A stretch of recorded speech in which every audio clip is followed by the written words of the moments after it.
అందరికీ నమస్కారం. నా పేరు డాక్టర్ కార్తిక్ దివి, కన్సల్టెంట్ ఫిజిషియన్, సురక్ష హాస్పిటల్, కోంపల్లి. ఈరోజు మనం డిస్కస్ చేయబోయే టాపిక్ ఏంటంటే, చాలా మంది పేషెంట్స్ అడుగుతూ ఉంటారు, డాక్టర్ గారు నేను ఎప్పుడు ఏం తిన్నా కూడా నాకు వెంటనే గ్యాస్ ప్రాబ్లం వచ్చేస్తుంది, గ్యాస్ వచ్చేస్తుంది అని చెప్పి. తిన్న వెంటనే గ్యాస్, పొట్టంత ఉబ్బరంగా అనిపిస్తుంది, నాకు బ్లోటెడ్గా అనిపిస్తుంది. ఇవన్నీ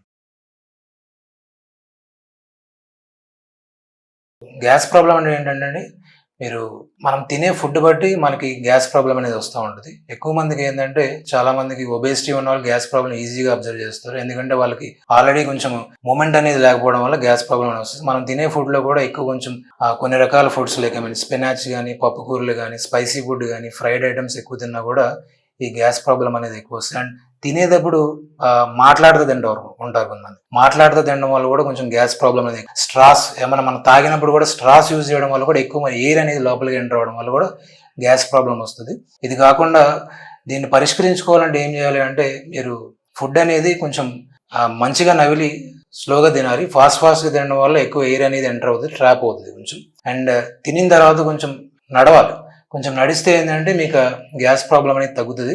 అండ్ మీకు కొంతమందికి ఏంటంటే లాక్టోజ్ ఇంటాలరెన్స్ ఉంటుంది, అంటే కొంచెం మిల్క్ ప్రొడక్ట్స్ అలాంటివి పడవు, దానివల్ల కూడా గ్యాస్ ప్రాబ్లం అనేది వస్తుంది. అలా ఉన్న వాళ్ళకి ఏంటంటే ఈ మిల్క్ ప్రొడక్ట్స్ అనేది అవాయిడ్ చేయాలి. గ్లూటెన్ ఇన్సెన్సిటివిటీ అంటే గ్లూటెన్ ఇంటాలరెన్స్ అంటాం. అంటే గ్లూటెన్ అనేది ఎక్కువ వీట్, బార్లీ ఇలాంటి వాటిలో ఎక్కువ ఉంటుంది. ఎవరికైతే గ్లూటెన్ అనేది పడదు వాళ్ళు గ్లూటెన్ ఉన్నప్పుడు చపాతీలు కానీ ఇలాంటివి కొంచెం లిమిట్ చేసుకోవాలి. కొంతమందికి ఫ్రక్టోజ్ ఇంటాలరెన్స్ అంటాం. ఫ్రక్టోజ్ అంటే కొంచెం ఈ స్వీట్స్, తీపి పదార్థాల వల్ల కూడా గ్యాస్ ప్రాబ్లం అనేది వస్తుంది. అలా ఉన్న వాళ్ళకి ఏంటంటే వేని వల్ల అయితే ఇవి వస్తున్నాయి, అవి తగ్గించుకోవాలి. అండ్ ఆల్కహాల్ ఎక్కువ తీసుకోవడం కానీ, నైట్ టైం ఎక్కువ స్పైసీ ఫుడ్ ఎక్కువ తీసుకోవడం కానీ ఇలాంటివి తగ్గించుకోవాలి. అండ్ ఫుడ్ కి మధ్య గ్యాప్ ఎక్కువ ఇవ్వాలి. కంటిన్యూస్గా ఎక్కువ తినడం కూడా ఇలాంటివి చేయకూడదు. సో ఇలాంటి కొన్ని చిన్న పాటిస్తే మీ గ్యాస్ ప్రాబ్లం అనేది కొంచెం తగ్గుతుంది. అండ్ ఇది కాకుండా మీకు ఏదైనా మందుల వల్ల కానీ, ఏదైనా యాంటీబయాటిక్స్ వల్ల కానీ, ఏదైనా పెయిన్ కిల్లర్స్ వల్ల కానీ కూడా కొంచెం మీకు గ్యాస్ ప్రాబ్లం అనేది రావచ్చు. అలా ఏమైనా ఉంటే కనుక మీ డాక్టర్ని సంప్రదించండి. దాని తగ్గట్టు మందులు ఇస్తారు, అవి మెడిసిన్ కోర్స్ కింద వాడుకుంటే తగ్గుతుంది.